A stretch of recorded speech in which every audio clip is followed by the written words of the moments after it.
Okay, Paul, nice to meet you. Yeah, nice to meet you too. I've been, ever since I heard about you, being a New Zealand resident now, I've been wanting to meet you because we do actually have quite a bit in common. Right. We're the same age. We both grew up on the same TV in the 80s. Muppets, puppet shows. Were you big on Sesame Street? Oh yeah. Yeah. All that. We grew up in the same movies, obviously. Puppets is something that I've always been into as a kid. I used to make my own puppets as a kid, do my own puppet shows. Yep. So we've got a lot in common. So I've got a lot of questions I want to ask you about it, about what you do. You've been lucky enough to make a career out of it, and actually, go places with it. For me, it was the childhood passion and obsession that I moved on to other things. So it never really happened. But we grew up in an age where there were just an amazing array of horror movies, and a lot of them did feature dolls and puppets. There was everything from the dolls, there was Puppet Master, there was Chucky from Child's Play, all those sort of movies that came out. And were those an inspiration for you, for what you do? Going back even before then, there was like Magic with. I've just been talking to somebody about this because it's actually pertinent to Jenny, and also the Hal Pizza commercial I did, where the puppet I created. But Magic with Anthony Hopkins about. Bats. With bats. That's it. Yep. And I was actually watching some behind the scenes stuff from the DVD, which you can find on YouTube. It was really interesting, them talking about the evolution of that puppet and all the decisions that were made and stuff. And there was a professional puppeteer operating him instead of Anthony. So, and the guy himself was a ventriloquist. But yeah, so that's 1978. And but remember the Sunday horrors? Always, yeah. I signed up for those. Yeah, so that was my horror movie university, or whatever you call it. That's where I discovered horror films and how much I love them, because of just such a broad range and different, from different eras, right back from the black and white through to the the more current ones of the 70s and stuff. Yeah. Another connection we have is that we're both mad fans of John Lithgow. Yes. John Lithgow, the first time I think I saw him would have been, I can't remember if it was Harry and the Hendersons or whether it was Twilight Zone episode where he's, there's something on the wing. Yeah, that was fantastic. That was the movie. That's right. The movie, yeah. Right. So for me, it was actually seeing him on TV when I was quite young. But it would have been the 80s, so I would have been early teens, maybe. But it was the movie Blowout, John Travolta, directed by Brian De Palma. And he played a guy who needed to do the cleanup, and so became a serial killer as part of his job to detract from the political assassination that had happened. And he terrified me. And that was the first time I noticed him. Yeah. He plays Manic very well. He does. He's got such a great range as an actor. And when I met him, because before filming started, I needed to spend a session with him, coaching him on the puppetry, because I was going to be on set coaching him. But we needed to have a meet and greet, so I took 2 of these dolls down. And before we started, I just needed to gush. It was just like, I'm just going to fanboy for a few minutes, so please just let me do this. I was just like this. I started with Blowout, and then I was like, I didn't actually see Harry and the Hendersons until much, much later. So I didn't see it at the cinema. But Third Rock from the Sun was one of my favourite shows of the 90s. Yeah. And so I pretty much raved about that one more than anything else. Yeah. But the guy has such an amazing range as an actor.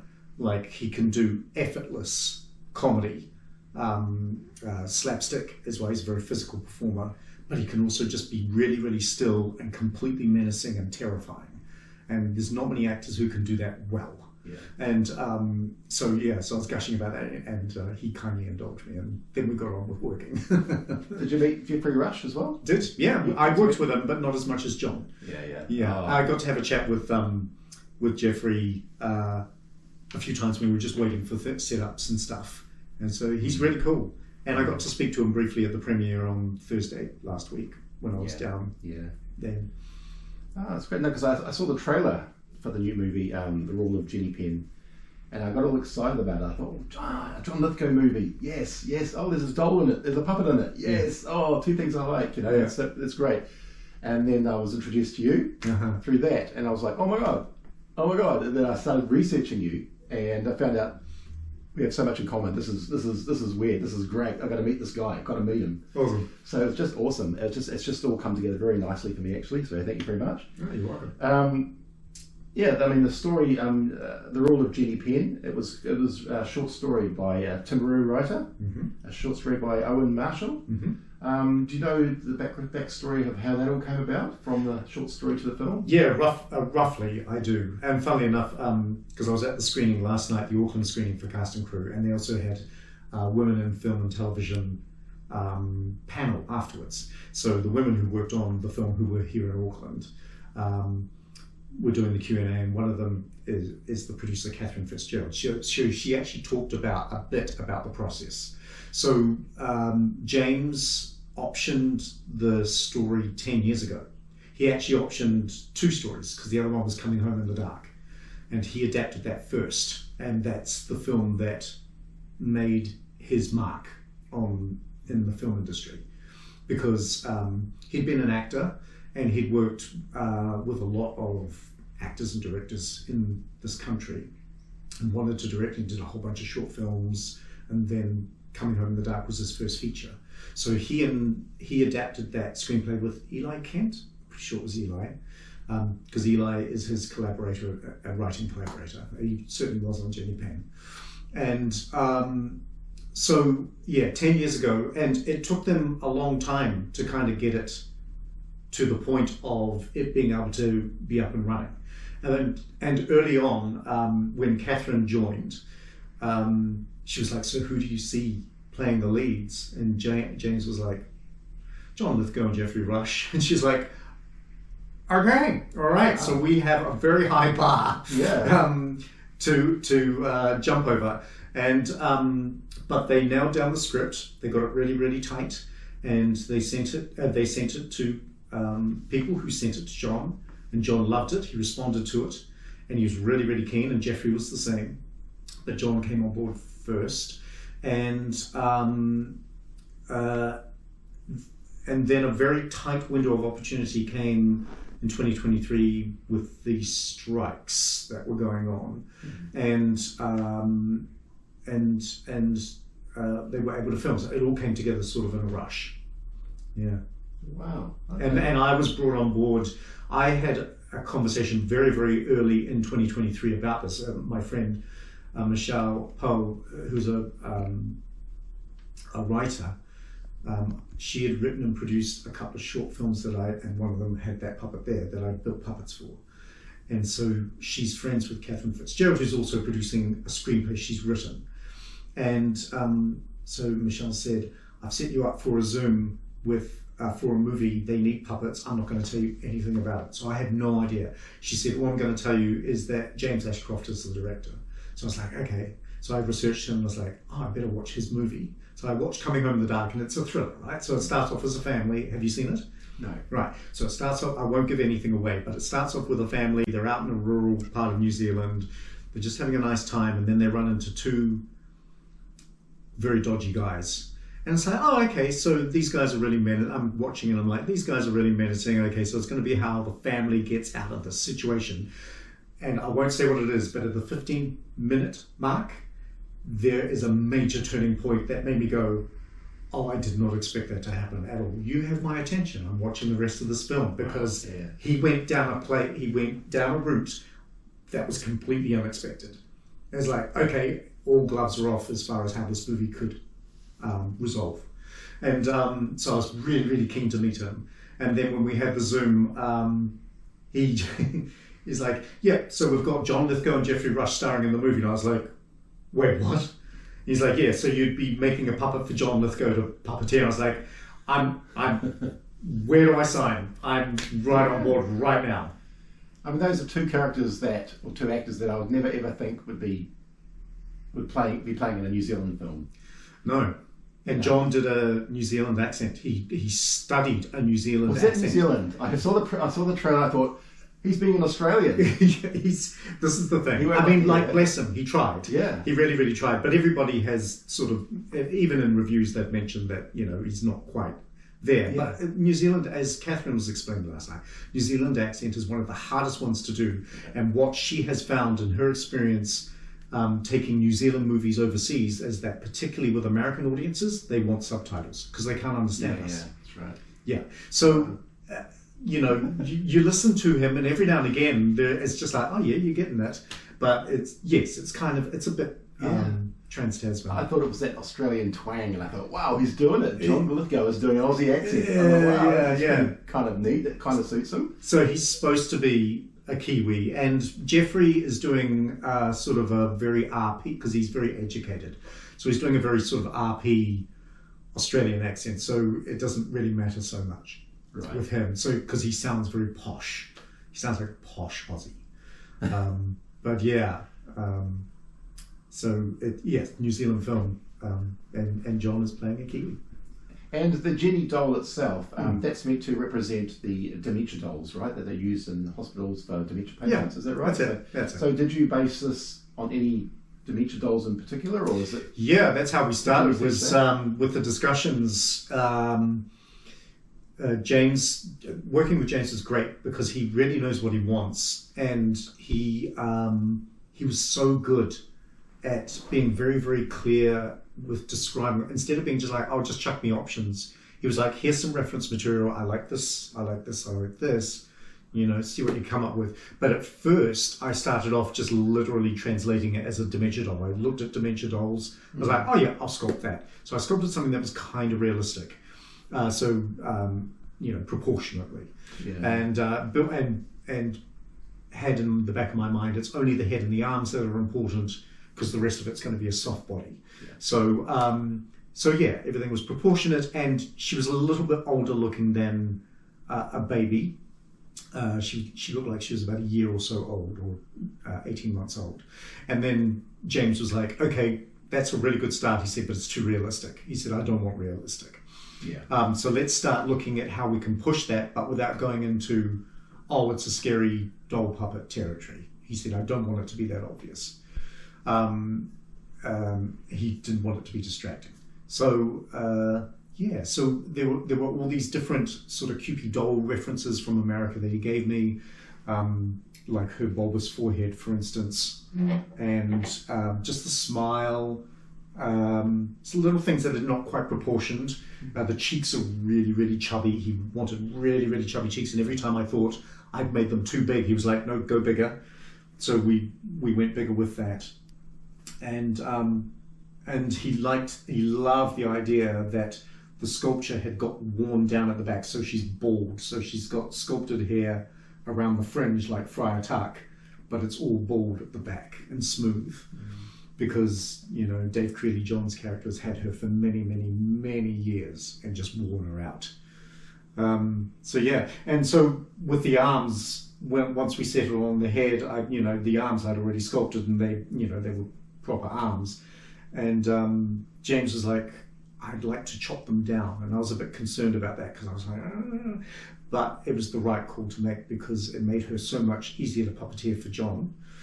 This is even before John was in New Zealand, and because I as a puppeteer could do it, but we're expecting somebody who'd not puppeteered before to be comfortable with it. So at first I thought, she's going to look like one of those kittens with short legs, but as soon as I saw her with the short arms, because I'd sent a prototype down to Wellington, and he got art department to cut up the arms, and I was like, that's great, let's keep it at that. And with the usual way of puppeteering with those types of puppets, are you using your fingers in the same way with the arms as well? Yeah, so it's basically this. These three fingers are in the head. Inside John's lead, Jenny Penn, I also put a finger of a glove, a leather glove, a thick work glove, glued inside just up behind the bridge of the nose here. Yeah. And so he put his finger in that, and that gave him absolute control of her head. But otherwise, in that photo over there, we're doing the Jenny Penn claw in that photograph. Yes, I've heard about the claw and all this. I mean, I remember back when I was doing puppetry and all that, I would have the two fingers. Yeah.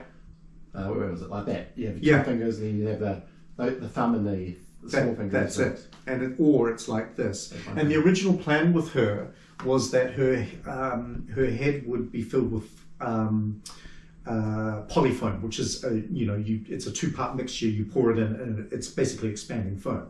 And then I was going to dig out a core for that finger to be in there so he could puppeteer like this.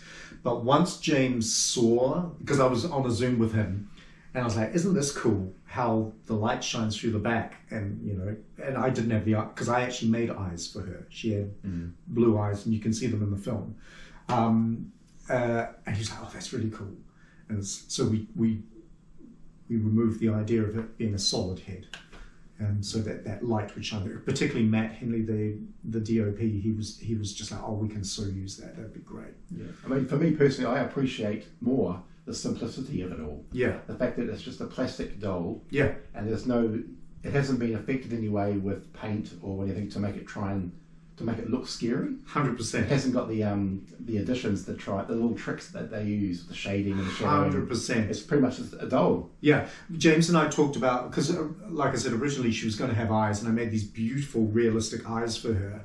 And James was like, I don't want anything like a half-closed eye on one side, which is, it's now such a trope to do that. He goes, I just want both eyes just present. And I did different coloured eyes. I did brown, I did green as options. But it was one day and I even did clear. Sorry. It was one day when I was messing about and showed him how scary she looked without eyes. And I didn't intend for him to change his mind about the eyes, because I love the eyes. They look so pretty in her head. And he was like, oh, I really like it when she doesn't have eyes. That's great. He said, can you make me a set of eyes that are clear and see-through? So she's still got eyes, but they'll change the light as they go through them. So I did that, and so explored that.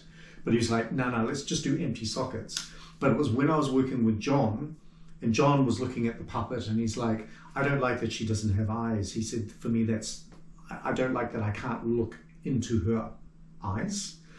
So it became a discussion with him and James, and they reached a compromise when one day, I think it was James, it might have been somebody else, was playing the eyes slotted into, I designed the eyes to be able to pop in and out.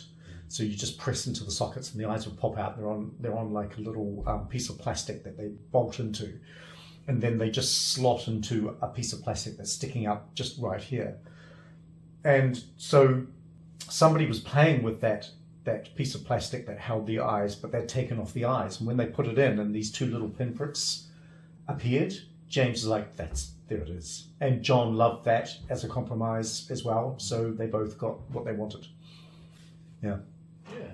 And I like the idea that the plastic, it's quite thin. I mean, I could see the light through it. Yeah. So holding it up in the daylight with the sunshine coming through, yeah, it makes it clear. It shows that it's quite brittle, it's quite thin. Funnily enough, if I had known that we weren't going to use foam, because for me the foam was going to be the protect, because this is resin, 3D printed resin. It's reasonably tough, but it will break. And I thought, because we'll be filling it with polyfoam, which will stick to the inside, if she cracks, she won't fall apart. Which will protect John. But so she was made to have a thinnish shell, because I was trying to keep the weight down. But if I'd known that we weren't going to fill her head with polyfoam, I actually would have made it a thicker skin so that she'd be tougher. But I've now since found out you can actually get tough resins that you can 3D print, so I now know. Yeah. So how many Jennies were made for the film? I have it in my head that it was 14, but I didn't actually. What we did was there were 5, 6, 7 Jennies made for specific gags. Then there were multiples of the lead Jenny Penn, because I thought, well, we might need doubles. So there was the hero one. There was one with a frown, one with a different smile. There was one that's twice the size, because in the film you see a giant Jenny Penn twice. And James actually asked me about making a 9-foot tall Jenny Penn, and I was like, wow, that's going to be super expensive. Plus we'll need like several puppeteers on set, and it was going to be on location at a courthouse for one of the shots. It was like, but we did talk about it, but I was super concerned about that being feasible and also just really expensive. We're talking about a really expensive puppet. So my idea was, I was rereading the script and I was like, why don't I just do a 2-up version? We shoot her in front of a green screen and comp her into the background. It'd be super easy to do. We've got control. She's a puppet. And so they agreed. But what they ended up doing was scanning that big one and then digitally creating Jenny Penn and putting her into the shots. But that big version of her, we actually ended up using quite a bit when I was puppeteering for some really funky perspective shots. So there are 2 scale versions of Jenny used in the film in camera. And there was a complicated one that I made that was actually the most expensive puppet, which was designed to scream. It was a silicone head. We never see that in the finished film, which is kind of a shame. It would have been about a second anyway, wouldn't it? Oh, it was 100%. In fact, we nearly didn't get to shoot it because we were running out of time. And then, and I was like, she's here, ready to go. If you guys want to shoot at any time. And James was like, I think we're not going to have time. But then there was a 10-minute window, and Matt Hanley, the DOP, was like, we can shoot it. Let's do it now. And so we did it. It was super quick. And all she had to do was just open her mouth and look spooky. And so it's not in the final film. Nora's the one of the different expression Jennies, and there's some other stuff missing as well that we shot. But that's how it goes. Yeah, some of the other movies you've worked with, Sweet Tooth. That was another great series that was it 3 seasons worth? Or I did all 3. All 3, wow. Yeah. And what was your involvement there?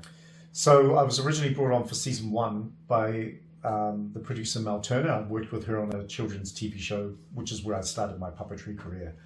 And I was brought on board to be part of the Bobby team. And for the first season, the puppet was more complicated than the number of puppeteers it needed. We had up to 6 people on him, even though he's so tiny. And so I came in a little after that started filming, and Bobby only appeared in 4 episodes of the 8. So I came in about a third of the way through filming.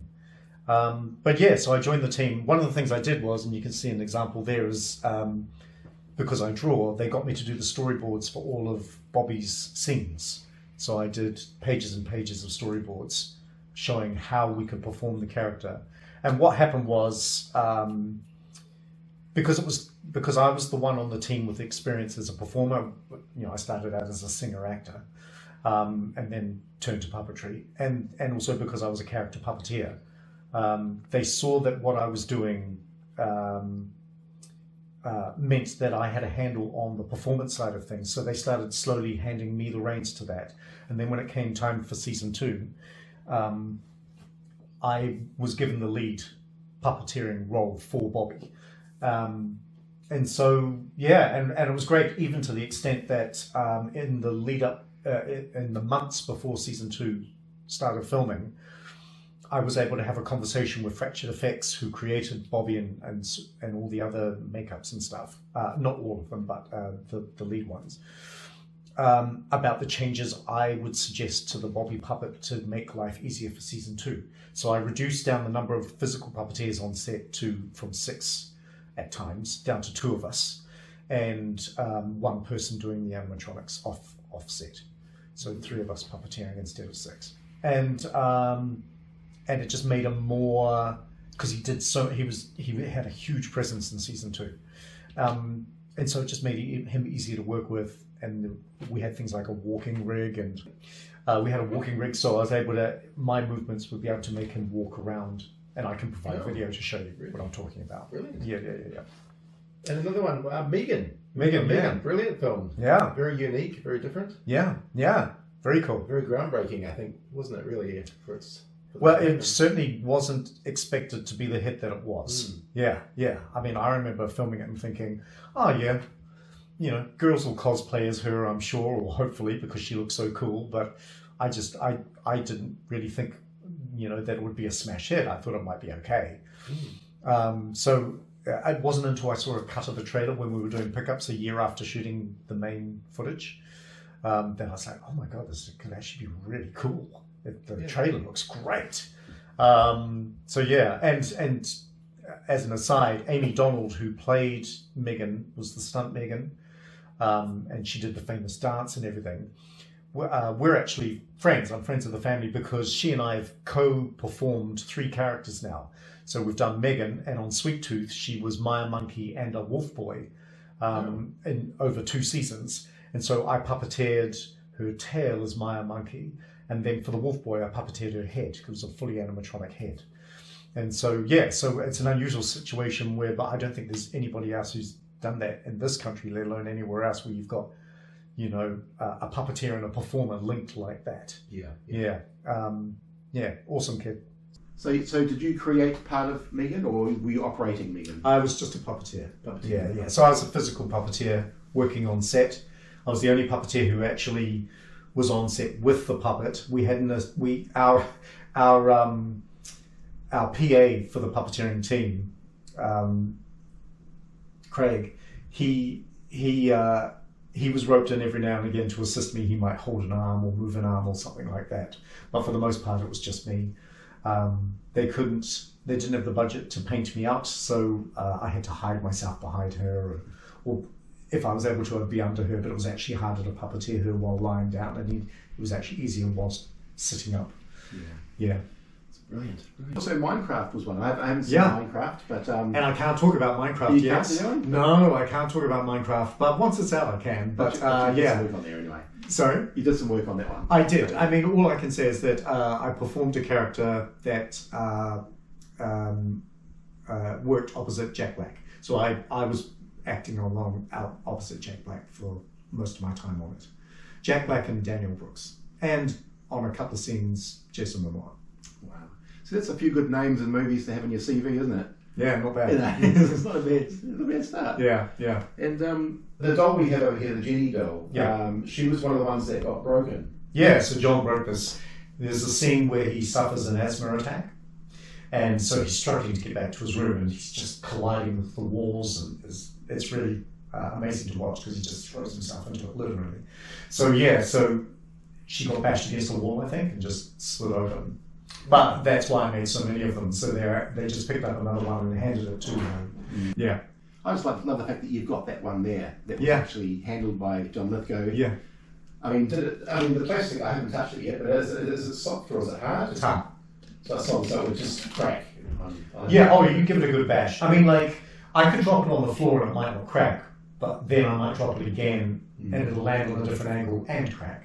It's just because it's just thin enough. I did test them. I dropped them out on the lino out there, and one of the heads bounced 2 or 3 times without any damage, and then I did it again and did it lower to the ground and it cracked. It was like, wow. So I dropped it high and it didn't crack, and then I dropped it low and it does crack. But I might have weakened it by dropping it over and over. Yeah, do you want to pop the puppet on? Oh, has John Lithgow's hand been in there? Oh yeah. Oh. And so is mine. It almost feels naughty, doesn't it? No, not at all. Have a go for yourself. Oh, look at this.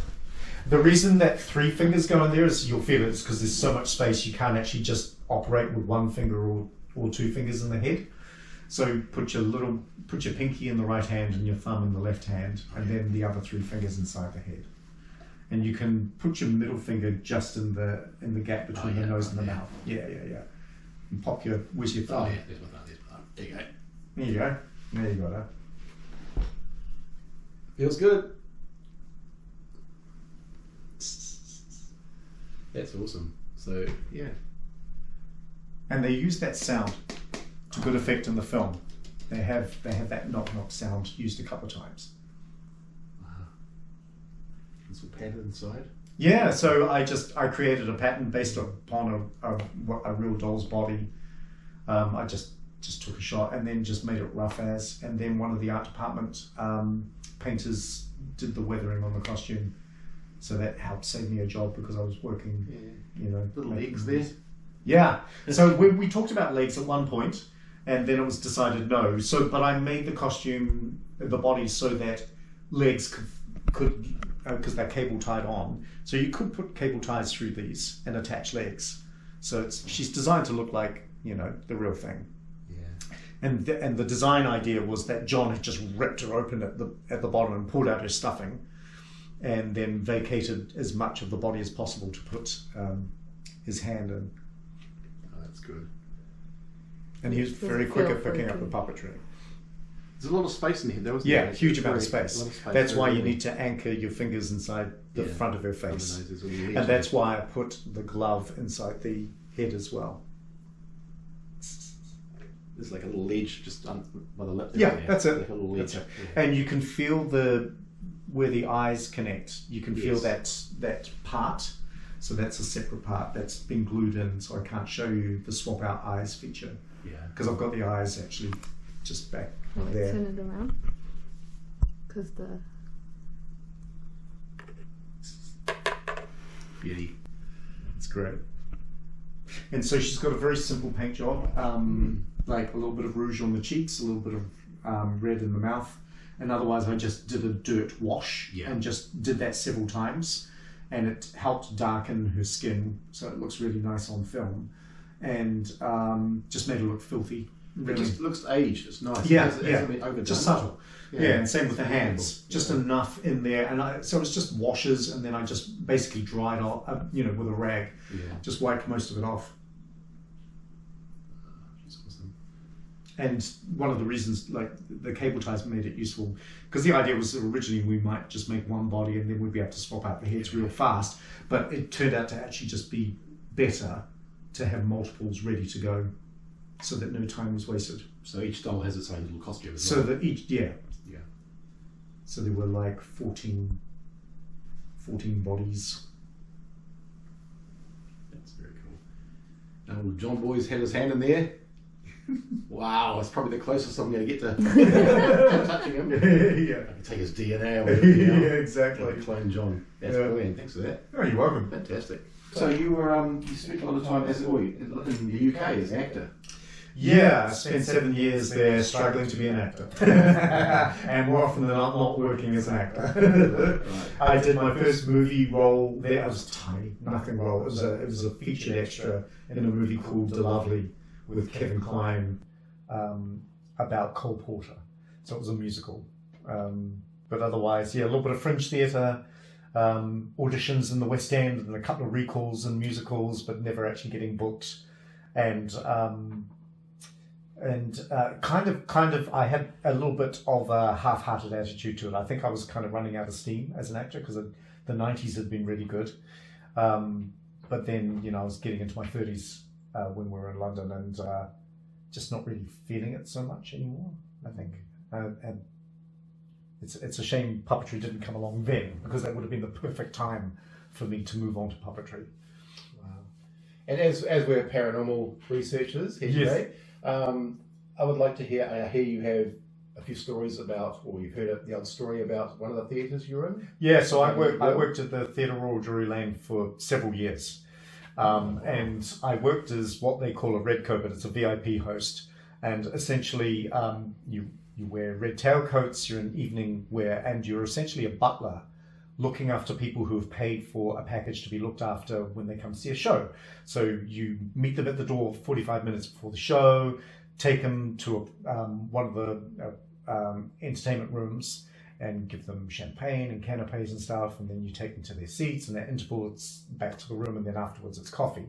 So it was a cool job. I met a lot of very famous people. I looked after royalty, I looked after Her Majesty and the Duke of Edinburgh and Princess Anne one night when they went to see a show, which was really, really awesome.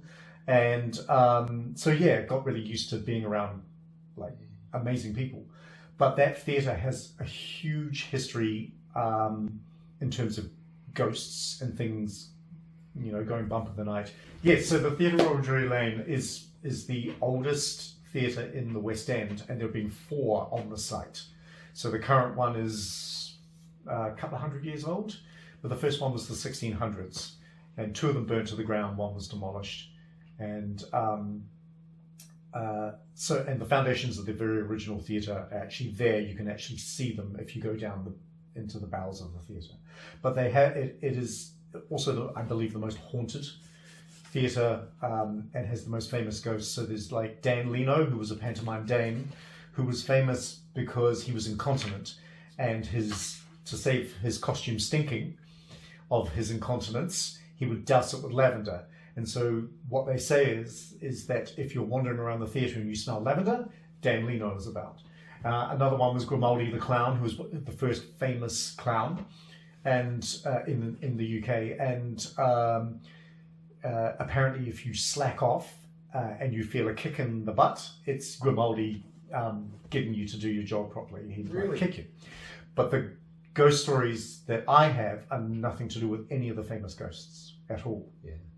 And they took place over several years, spread out, but they were actually three of the stories are linked, and one of them was separate from that.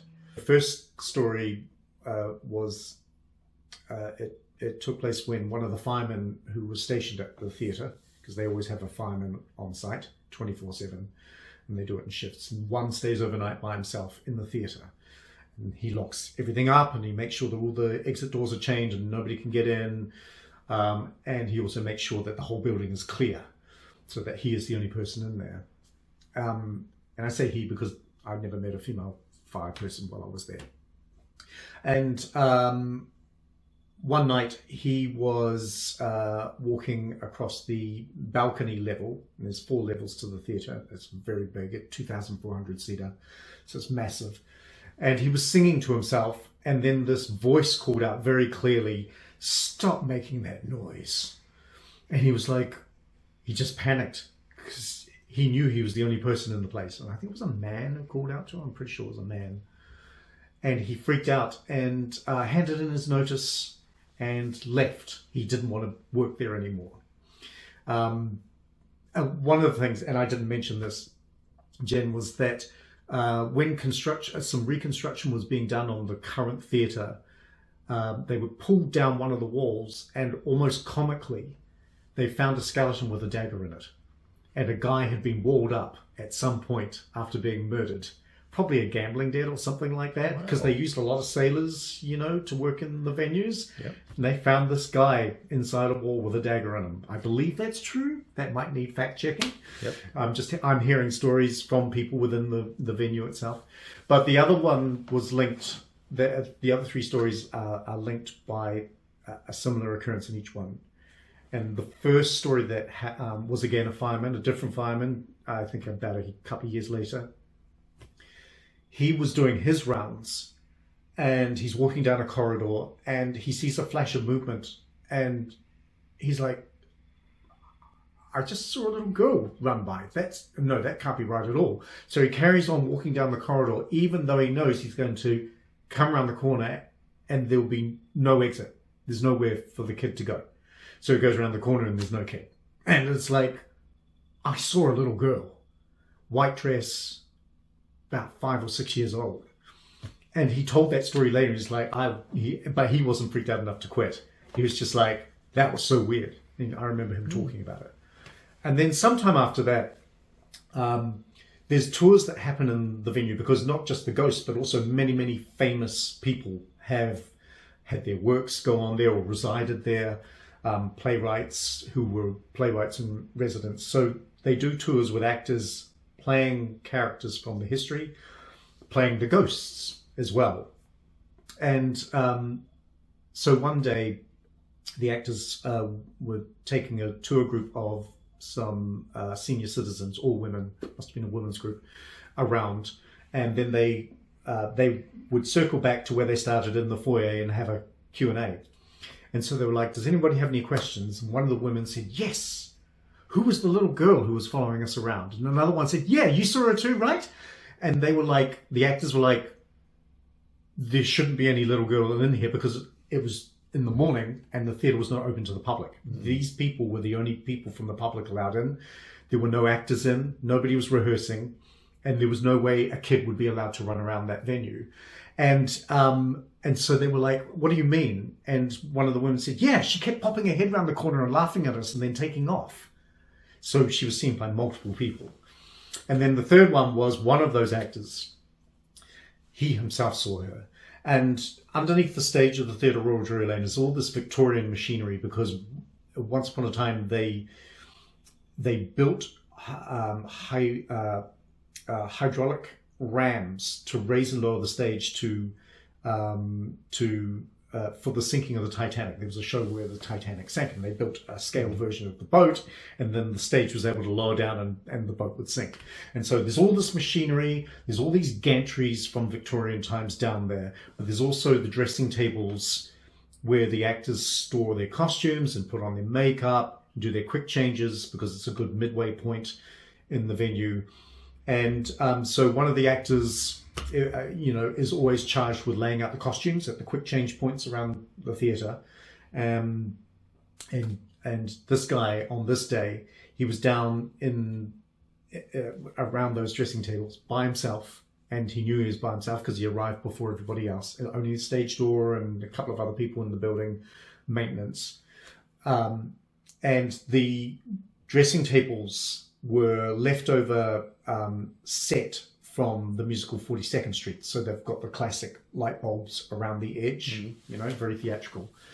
And so mirrors. And so he's reaching down to pick up shoes from under one of the tables, and he looks up and he sees this little girl standing behind him. And it was later on that he was like, she wasn't standing on anything. He said, it's only like later that I thought, she's not actually standing on anything at all. But he looked at her and was completely surprised. She matched the description that everybody else had talked about in previous stories. White dress, brown hair, 5 or 6 years old. And he goes, oh, hello. And she goes, and disappeared. And he dropped everything and ran out. Wow. And in my time there, those were the only stories related to us. But it was really cool. But I would walk around all the time, because I did stage door as well as being a VIP host. So whenever I had access to, free time or whatever, I'd walk around and be like, hey, anybody there? Because I really want to meet you. Oh, I do that myself. Yeah. And never once heard or saw anything in my time there. Yeah. And I was there for several years. It was really frustrating. Oh, that's awesome. Thanks for that. Yeah. You've been doing a bit of an some advertising promotion for Hal Pizza. Yeah, so I created their new mascot, which I don't know if they've created a name for him yet. But yes, the spooky ventriloquist dummy. Yes. Yeah. So yes, I designed and built him in February this year, and it was short notice getting the job, and we had a short turnaround time to design and build him, but it all came together, and everybody's really happy with him. And was that a commission job, or do you get to keep the puppet? Or? No, he's theirs. He's theirs. And it's rare to keep a puppet because the company purchases them. It's their asset, so you never actually get to keep the puppet. I guess they're paying you to do a job, aren't they? So that's right. Yeah. So that's it. I produce a product, and they keep that product. Yeah. But also because they're going to be using him for more campaigns. They'll do photo shoots with him. They'll do all kinds of things. And when they shoot the next round of commercials, he'll be used for those. So you built the puppet. You don't puppeteer it as well. No, not on this one. No. So the idea, have you seen? I haven't seen the commercial? No, I haven't seen it. If you watch the commercial, it makes complete sense because Thanks, Jen. Thanks for watching it. So the lead actor in the commercial actually performed the puppet, and what was great was Ollie is a young actor. He's 23 years old. And he'd never puppeteered before, and I hadn't built a ventriloquist dummy before, so we were both doing something new for the first time. And he got to have a couple of hours rehearsal the day before filming commenced, and so I was there, obviously, to coach him through it. And the head of the puppet has 3 triggers on it. One of the triggers is a seesaw trigger, which controls the left-right movement of the eyes. One controls the mouth, and one controls the eyebrows. He almost immediately got the hang of it, and was really, really fluid with the puppetry. And I was like, by any chance, are you a gamer? And he goes, I am. And I was like, there it is. You've got the dexterity in your fingers. Interesting. Yeah, he picked it up. He just had that independent dexterity in his fingers to be able to do it without looking at what was going on. And he was so fast at picking up the puppetry, he was able to do tricky stuff on set with sometimes the director forgetting that he was new to puppetry and going, can you just, do this? Can you make this calibration stuff? And Ollie was great. It's just like, yeah, I'll do that for you. Yeah. He was amazing. And they had me on set looking after him and the puppet, but also potentially on standby to do anything tricky. I was never needed once to do any puppetry. He nailed it the whole time. Has there been one puppet in your life that has stood out to you, that has been the ultimate puppet, the puppet that you wish you would have created, just your ultimate puppet? Is there one out there already, or is it still in your imagination? Well, funnily enough, the puppet that actually started things for me as a child, because Sesame Street went to air a couple of months before I was born, like in 1969. But it was when the Muppet Show went to air in 1975, when I was 5 years old, that I remember watching the puppets on Sesame Street. I wouldn't mind making one of those yip, yip, yip, yip, yip, aliens, because they look quite simple. Yeah. But I wasn't interested in building any of the other puppets. At least I don't remember being interested. Because I wanted to be a cartoonist first before a puppet maker. So I remember Murray Ball's Rob. Yeah. He was my guy. I wanted to be New Zealand's next Murray Ball. That was absolutely my focus. Same. Right. Same. I mean, I was a cartoonist myself. Right. There you go. God. Yeah. So for the first season of the Muppet Show, Uncle Deadly, the Phantom of the Theatre, appeared. Yes. And he was the one that made me go, I want to make that. Because he was a mixture of a dragon, a dinosaur, and whatever else. And he was a horror creature, and I was getting into horror. And he just absolutely fitted the bill for what pinged my interest. He also had more detail in him. He was very textured. Yeah, there was a lot going whiskers on. And yeah. That's right. I remember that one. Yeah. And he was a live hands puppet, so there was, it was 2 puppeteers on him, and he had a very expressive crunch because the face was sculpted in foam, but then they had other things going on as well. It was the black eyes. Yeah, black eyes with the little balls inside for the eyeball for the pupils. That got me. Yeah. Everything about him just made me go, I want to make one of those. I've never made an Uncle Deadly, and in fact, it's on my to-do list to make, because I've made a replica of Kermit and Gonzo. And I can show you those guys. Sure. But I've always wanted to make an Uncle Deadly, and I just haven't yet. And I know how to make them, I just haven't got around to it. Yeah. Oh, that's awesome. I want to make one. I like the aliens. They're cool. The yip yips. That's so cool because they're just rod puppets. Yeah. Yip. That's it. That's super. I'll make you one. I'll make you one. So super simple. I mean, I remember when I was a kid, my little technique of making puppets, I was probably like 10 years old, but it started off with the mouth, and it was always one of these little puppets. Yeah. I was very influenced by Sesame Street and the Muppets, so it was, I guess I need to be doing this, shouldn't I, for the camera? It was very much like this. Yeah, that's right. And so I would start off with a piece of cardboard, a circle, which I'd fold in half to make the mouth. Yeah. And then I would build foam rubber around the base of the head. Yeah. And then I'd cover it with fabric. Right. And then I'd buy ping pong balls.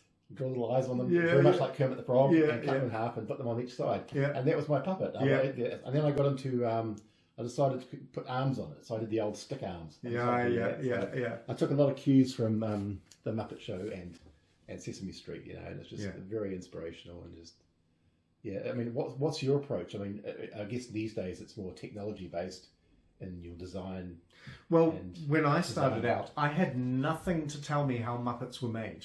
I had no idea how they were made, and I didn't know about foam.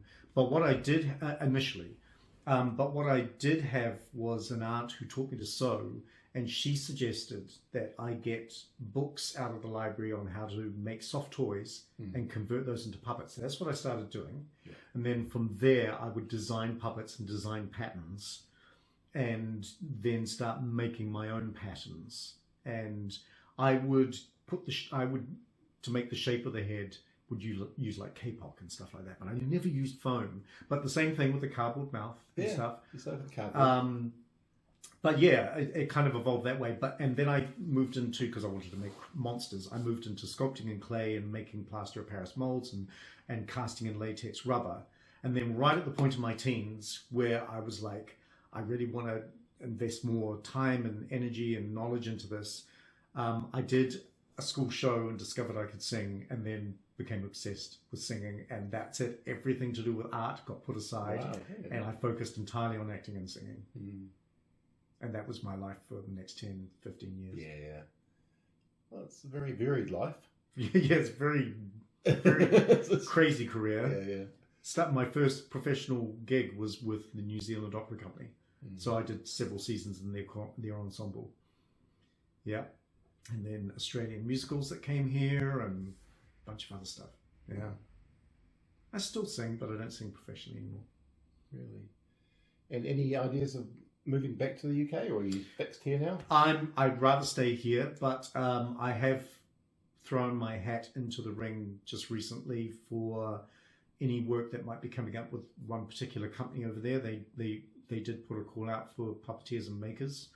So because I have British citizenship, I reached out to them first and was like, I'm not so sure if I should do this. And they followed me on Instagram. They were like, do it. So we'll see. They've got a lot of puppeteers and a lot of, incredibly talented people there. I'd be just somebody else competing for work. Well, I guess in New Zealand we're quite lucky. I mean, we're becoming quite a hub now for filmmaking, aren't we? Yeah. Directors, we've got the cream of the cream directors living here. But also, there's just opportunities that I wouldn't have got. Yeah. Potentially, it's kind of crazy. I mean, like I've got 2 movies out. So Jenny Penn opening tomorrow, and then there's Minecraft next month. Both of them with posters with characters that I have been involved with creating on those posters. It's just like, I would never have had that in a different country. No. Not at all. That's brilliant. Actually, I see you've got, they've got Tom Sainsbury in there. Yes. That was seeing him on the trailer. That's pretty cool. I like him. He's great. Yeah.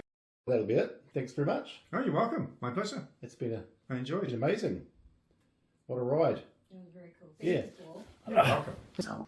I don't have rods. I don't have rods for his hands. But so he's sculpted foam. It's pretty accurate though. Yeah, it's not bad. The downturn of the mouth and all that. The shape is right, but actually the way that the real Gonzos are made is that the mouth is actually a separate piece of foam that is dyed red and then glued onto the lower jaw, which is separate from the upper jaw. Whereas I actually sculpted this out of a block of foam and then hollowed it out inside. Oh, nice. Yeah, so it's a little different.